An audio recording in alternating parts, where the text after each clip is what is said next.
Thank you. So when I was first asked to speak at this summit, and all day today I kept saying to myself, Allison, you're not an artist. And then I thought about this key ring that I have, that I use every single day to come into this building.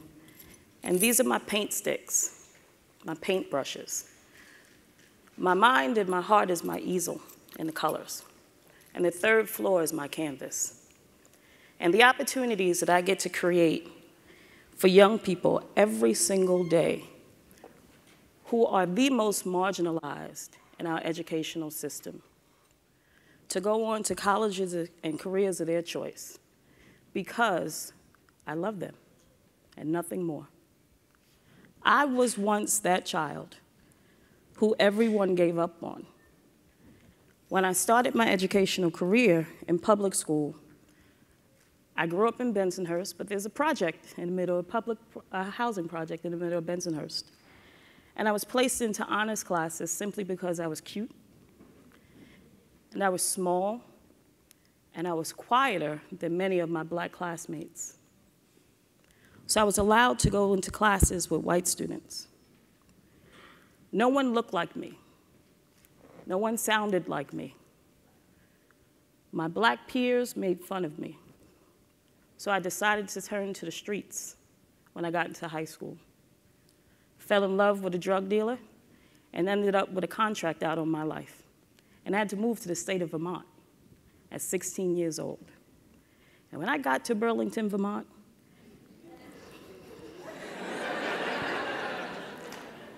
and I couldn't find a perm for my hair. There was no Wonder Bread. There was no corner store. There were 5,000 students, and only 30 of them looked like me, and only about 10 of them understood what it was to be me. I realized that I had destroyed many lives back in Brooklyn. And I had to find a way to give back. So I said, when I graduate from high school, I'm going to be a politician, and I was. I actually worked with Sharpton for a couple of years, and then I felt like I was too far removed from real struggles, so I became an educator. And I started teaching about 16 years ago in Thomas Jefferson, literally 4 days after having a baby because I was kicked off of welfare because I could not work in the workfare program.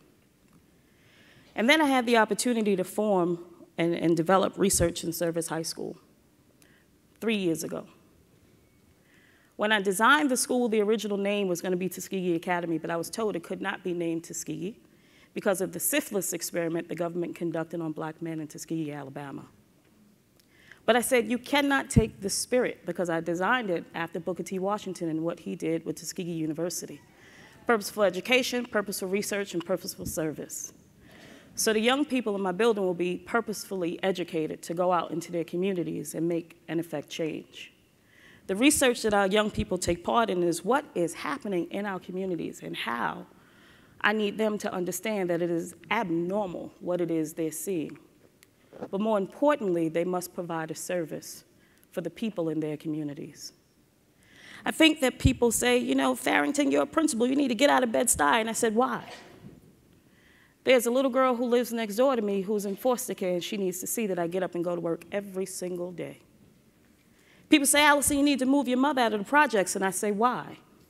My mother is a community activist, although she is fighting breast cancer, lung cancer, bone cancer, and brain cancer. She is advocating for health in New York City housing projects and how there are unequal food opportunities or healthy food options in our communities. Why leave the places that have raised me? I'm here to give back every single day.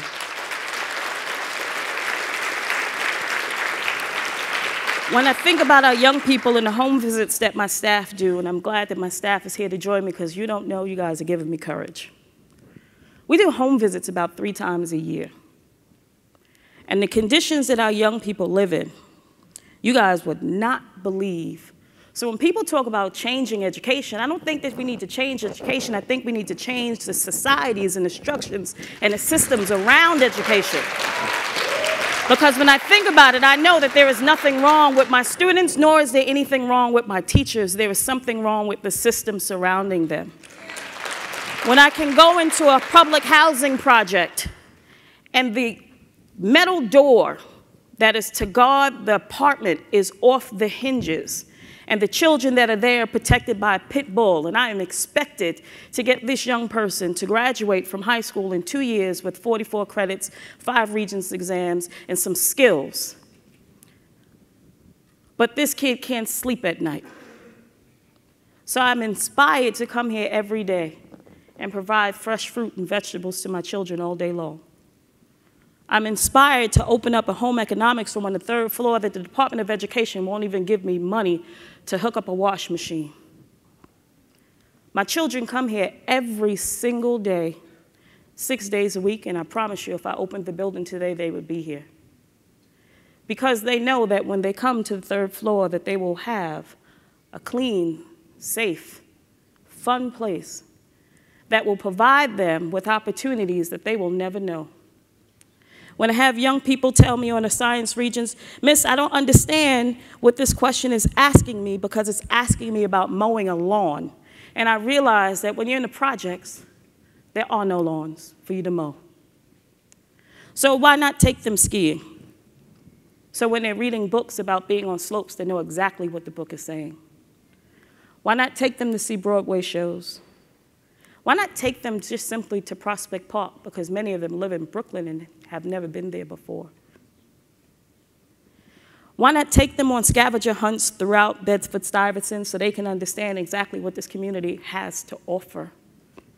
And I'm looking at young people who the entire system has given up on, whether it's the criminal injustice system that unjustly locked them up, and then let them loose unprepared to enter back into high school.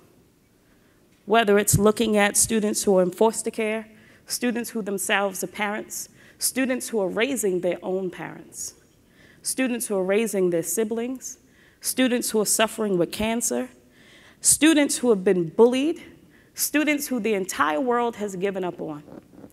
And they come to school every single day, wanting to learn, wanting the opportunities that we have to provide for them in this building. We pay for every kid's CUNY application, and people are saying, Allison, like, do you understand what it is? These students, do you think they'll be able to get along in college? I don't care. I don't care, to be honest with you. I just want them to be exposed. Because when my young people tell me college isn't for me, and I have to say, well, how do you know? You've never gone. Try it. And it's very unfortunate, when I think about Rashana Jackman, she opened the session yesterday. Beautiful young woman who emailed me. She graduated at the top of her class, and she emailed me 2 weeks ago and said that part of the reason why she couldn't enter Medgar Evers on time was because the people were so mean to her. That inspired me to say, you know, Ms. Farrington, you really must do a 2-year aftercare program so when the kids leave you, they can always come back. And you can provide them with services once they've graduated. We have a large number of kids who are aging out of foster care and are dealing with a homelessness issue now.